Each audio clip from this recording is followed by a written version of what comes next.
আসসালামু আলাইকুম শেফ। এই রফিক ভাই, কি অবস্থা? কি করতেছেন? আরে আজকে একটা আম পাইছিলাম, বুঝছেন? হুম। আপনি ভিডিও করতেছেন নাকি আবার? হ্যাঁ, আমি ভিডিও করতেছি। এই যে একটা আম পাইছি, খুবই লম্বা। আচ্ছা। আর এই আমগুলো আসলে কিন্তু প্রচুর টক হয়, আর যার হ্যাঁ। কারণে এই আম দিয়ে যদি একটা মাছের রেসিপি আছে আমার খুব সিক্রেট। হ্যাঁ। তো আজকে আমি চেষ্টা করছিলাম যে আমি আপনাদেরকে এই রেসিপিটা খাওয়ানোর জন্য। এটা কঠিন কিছু না, কিন্তু খুবই মজা। আচ্ছা। আমি দেখি আজকে আপনাদের জন্য খাওয়াই। তাহলে আমি কিন্তু ভিডিও করব। ভিডিও খাওয়ার জন্য করতেছেন না আপনার জন্য? ওটা যার জন্য হোক ভিডিও করতেছি, কিন্তু আচ্ছা, করেন। যেহেতু ঘরোয়া ঘরোয়া ভাবে রান্না করতেছেন, হ্যাঁ, করি। ভালো করে করতে হবে, নাহলে কিন্তু বদনাম করব। না, এটা বদনাম হওয়ার কিছু নেই, কারণ এই রেসিপিটা আসলে খুব ইন্টারেস্টিং। মানে কাঁচা আম দিয়ে মাছের রান্না, হ্যাঁ। কিন্তু প্রসেসটা একটু ডিফারেন্ট, রান্না সহজ। আচ্ছা, আমি তো অলরেডি প্রিপারেশন কিছু নিয়ে ফেলছি, তারপর একটু বলি। এখানে আমি পেঁয়াজ নিয়েছি, 3টা পেঁয়াজ, একটু বড় সাইজের পেঁয়াজ, একটু বড় সাইজ করে কেটে নিয়েছি। সাথে কিছু কাঁচামরিচ দিয়ে দিচ্ছি পেঁয়াজের সাথে। এখানে রসুন দেওয়া যাবে না, শুধু আদা স্লাইস দিতে হবে। আদা অল্প একটু স্লাইস করে দিচ্ছি, আদা একটু স্লাইস করে দিয়েছি। কাঁচা আমের পুরো অংশ দিব না, কারণ অনেক বেশি টক হয়ে যাবে। খুবই কাঁচা, এটা কিন্তু পাকা আম দিয়ে করা যাবে না, কাঁচা আম দিতে হবে। আচ্ছা, আমি একটু ওয়াশ করে নিই। আমি একটু স্লাইস করে নিচ্ছি।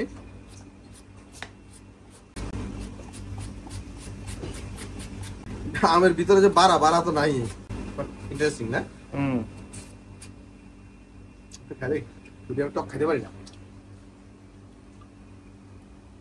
ইন্টারেস্টিং। মানে অত টক না, টু বি অনেস্ট। এই আম পাওয়াটা মুশকিল, মানে এটা টকের লেভেলই কম। আবার কি বলে, কাঁচ মিষ্টি মিষ্টি ওরকম না, কিন্তু টক ওরকম না। যাই হোক, আমি রেসিপিতে আসি। একটা আমের অর্ধেক দিয়ে দিচ্ছি, সবগুলো একসাথেই। আচ্ছা, মেজারমেন্ট স্পুনে আমি দেখাই, তাহলে সহজ হয়। আমি লবণ দিয়ে দিচ্ছি এখানে 1 টেবিল স্পুন।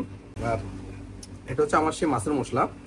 আমি এটা ভিডিও প্রমোশন করার জন্য না, এই এক মশলা দিলে আপনার অন্য কোনো মশলা দেওয়ার প্রয়োজন নেই।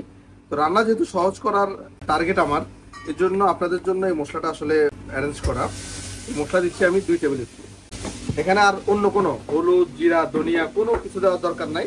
হ্যাঁ, যদি আপনি বেশি স্পাইসি পছন্দ করেন, সেক্ষেত্রে 1 টেবিল স্পুন মরিচের গুঁড়ো দিতে পারেন, দ্যাটস ইট। আর কিছুই প্রয়োজন নেই। এখন আমি এটাকে ব্লেন্ড করে নেব। ব্লেন্ড করার পরও কিছু প্রসেস আছে, সেটাও দেখাচ্ছি। আমি এটা ব্লেন্ডারে দিয়ে দিচ্ছি।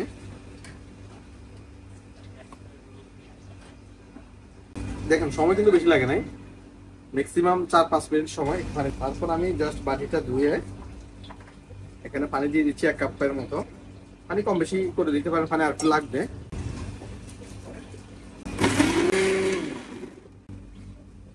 ও নাইস, বাস ব্লেন্ড হয়ে গেছে। আমি এখন কুকিং এ যাই। আর এখানে দেখেন ভাই, মাছ নিয়েছে বড় বড় পিস করে। এটা হচ্ছে বড় সাইজের রুই মাছ। আপনারা যে কোনো মাছ দিয়ে করতে পারেন, তেলাপিয়া, পাঙ্গাস, কাতল মাছ, চিতল মাছ, যে কোনো মাছ দিয়ে করতে পারবেন। আমি মাছগুলো ওয়াশ করে নিয়েছি, এখন রান্নাতে চলে যাচ্ছি। আমি কড়াইতে প্রথমে অল্প একটু সয়াবিন তেল দিয়ে দিচ্ছি, 1/4 কাপের মতো। সাথে অ্যাড করতেছি কিছু সরিষার তেল, টোটাল সব মিলিয়ে 1 কাপ দিচ্ছি। সরিষার তেলটা দিলে কিন্তু আপনার এই রান্নাতে ফ্লেভারটা ভালো আসে। তো ভালো করে আগে কুক করে নিচ্ছি, তারপর যে মশলাটা পেস্ট করেছি সেটা দিয়ে দিচ্ছি।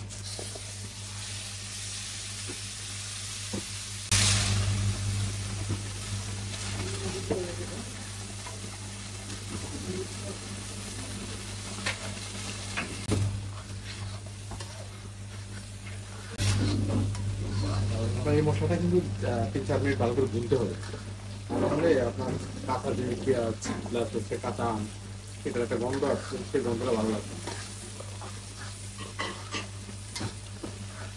যখনই কোনো মশলা ভুনবেন, ভুনার সময় একটা টেকনিক সবসময় মাথায় রাখবেন, যে প্রথম যে তেলগুলো বাড়তেছে, সেই তেলগুলো কিন্তু মশলা খেয়ে ফেলবে। খেয়ে ফেলার পরে আবার সেই তেলগুলো আবার বের হতে শুরু করবে, তখনই মনে করবেন যে আপনার মশলাটা ভুনা হয়ে গিয়েছে।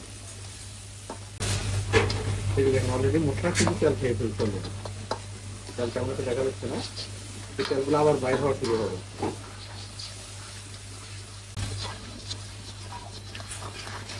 মাছটা ভালো করে ভুনার পরে তারপর পানি ছেড়ে দিবেন। আমি একটু বেশি দিচ্ছি, কারণ জল আবার শুকিয়ে যাবে।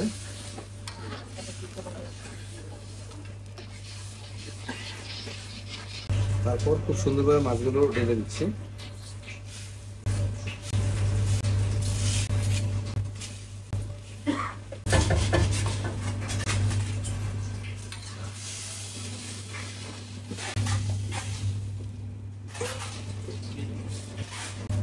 এখন অপেক্ষা করব 10 থেকে 12 মিনিটের মতো।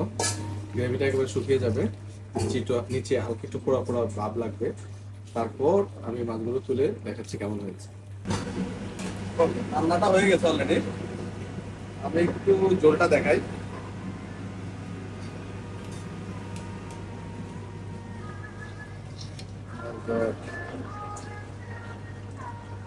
এটা যে গ্রামটাই অন্যরকম অস্থির। বিসমিল্লাহ।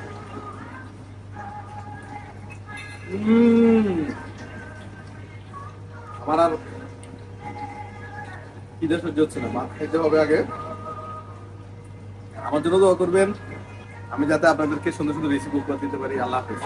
আর ধন্যবাদ জেপি ভাই, আসলে আপনি না থাকলে ভিডিওটা আজকে ক্যাপচার করা হতো না, কারণ আমি এটা ভিডিও করার চিন্তা ভাবনায় প্রিপারেশন নেই নাই, যেহেতু আপনি হুট করে আসছেন, এক হিসাবে একটা ভিডিও হয়ে গেছে, সবার একটা ধারণা হয়ে গেল। তো থ্যাংক ইউ জেপি ভাই, আল্লাহ হাফেজ, বাই।